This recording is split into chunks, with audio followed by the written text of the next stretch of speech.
So you don't need a whole lot to start your spiritual altar. People think that you need 15 million things at one time. No, you can slowly build your altar as long as you have the elements represented on your altar, and just depends on what type of altar you have. Normally I switch out. I'm actually getting ready to break my altar down, and I normally change it out depending on what's going on, whether it's a new moon, full moon. I normally try to reset once a week, just to cleanse and different stuff like that. But on the altar, normally if you just have the elements represented, as you can see, you see the air, which is the incense. You have the air, you have the sage and things like that back there as well. So you have the air, the incense. Then you have, of course, the water. And then you have, of course, the fire, the candles. And then, of course, you have the earth element represented, which is the crystals. And also have like a little bottle of sand, and have just different things, shells, and just a lot of different things, elements represented on my altar. I also have the joss paper, which that's something I'll get into later because that's actually something new for me. And also I have it's an incense burner, charcoal burner, but you can burn different herbs and things and stuff in that as well. And also have the offering cup and just different things like that. So you don't need a whole lot to start an altar. As you can see, I have the 7-day candles in the back. I love those candles. And sometimes I leave them dressed. Like this one is a particular candle. It's for a particular reason. So I leave that one dressed. That particular one I do leave dressed. Other than that, I normally take off the dressings and anoint it and cleanse it myself. But I do have a black, as you can see, a black candle on the altar. And also I keep a lot of white candles because they are universal. So you can use those for pretty much anything.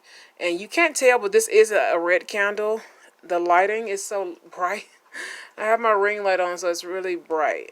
So let me see. Okay, now you can kind of see it a little bit. It's a red candle. It actually looks better like this. But yeah, you don't need a whole lot to start your altar. It took me a while, like I said, to kind of build my altar up. To even have an altar, it took a lot.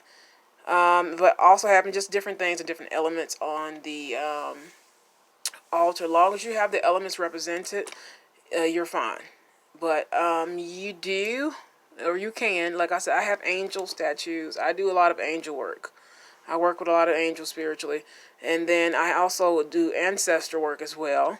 So the altar, like I said, I'm working on getting a bigger altar. That way I can have one practical altar and then one angel and ancestor altar.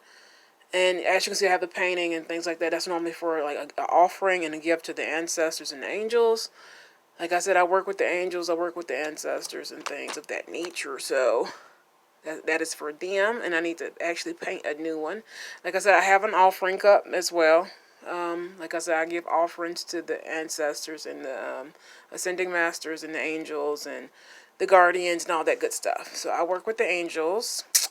And yeah, so we're going to go ahead on and, get into this spiritual hall. So you don't need a whole lot. It looks like a whole lot only because it's a small space. I have a floor altar. I just love, like I said, I don't know, it's something about being low on the floor. I can feel the vibration out of the out of the ground. It's weird. I like having a floor altar compared to some of the bigger altars like I've seen around. But to each his own. So it just depends on you. And this is something new, a Tibetan singing bowl. And there's a couple different ones I want to kind of experiment with, like that. And the joss paper is actually new this year. And if you don't know what a joss paper is, it's offering to the ancestors. It helps to clear out karmic debt and just different things like that. It's like spirit world currency, or dead money, or something like that. They call them heaven notes, hell notes, and there's actually nothing to be afraid of. And when I first heard that, I was like, hell notes? What is that? What is that? Heaven notes? What is that? But it's a spiritual currency for the ancestors and spirits and things of that nature.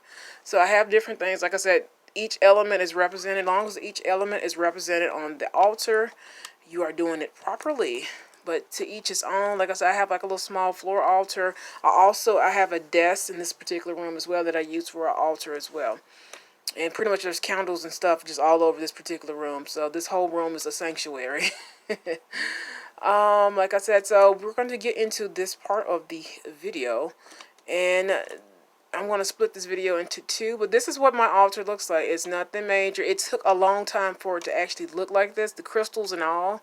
So I've been kind of, as I grow and as I kind of spiritually grow and learn and research and I'm studying and stuff like that, the more things come to me. So the more I'm able to practice different things or even try different things and see what as long as I'm kind of guided to pick up on those things or try those things, I normally kind of follow my spirit with it.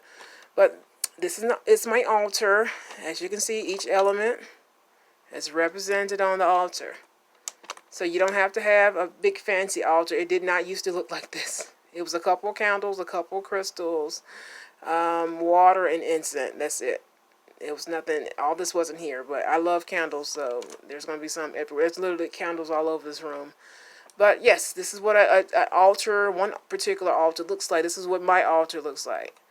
And as you can see the bay leaves in the back. I have affirmations written on those bay leaves. So I keep them around as well for good luck and all that, and protection and stuff. So as you can see some of everything is on this altar.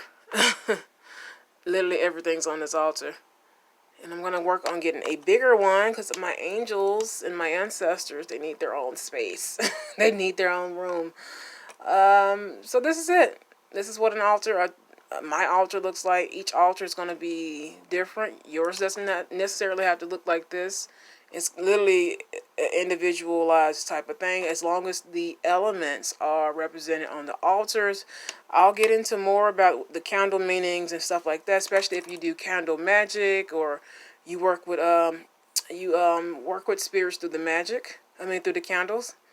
And that's a whole nother topic. A lot of people don't want to talk about that, but yes, they speak through candles. It sounds crazy, but they speak. They speak in more ways than one, and that's something I would have to talk to you all about later in another video, because that's a gift.